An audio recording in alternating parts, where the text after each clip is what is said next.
அஸ்ஸலாமு வரஹ்மத்துல்லாஹி வபரகாத்துஹு. அல்ஹம்துலில்லாஹி ரப்பில் ஆலமீன்.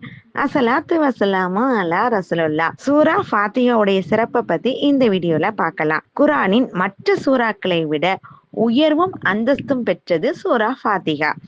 சூரா ஃபாத்திஹாவில் எல்லா நோய்களுக்கும் மருந்து உள்ளது என நபி ஸல்லல்லாஹு அலைஹி வஸல்லம் அவர்கள் அருளி உள்ளார்கள். அல்லாஹ்வின் மீது ஆணையாக, இது போன்றதொரு சூரா தௌராத் வேதத்திலோ இஞ்சில் வேதத்திலோ அருளப்படவில்லை என நபி ஸல்லல்லாஹு அலைஹி வஸல்லம் அவர்கள் கூறியுள்ளார்கள். ஹல்ரத் ஜிப்ரீல் அலைஹிஸ்ஸலாம் அவர்களுடன் நபி ஸல்லல்லாஹு அலைஹி வஸல்லம் அமர்ந்திருந்த பொழுது வானத்திலிருந்து ஒரு கதவு திறக்கப்பட்டு அதிலிருந்து ஒரு வானவர் இறங்கி வந்து நபி ஸல்லல்லாஹு அலைஹி வஸல்லம் அவர்களுக்கு சலாம் கூறிவிட்டு, உங்களுக்கு 2 சுப செய்திகளை அறிவிக்க வந்துள்ளேன் என்றார்.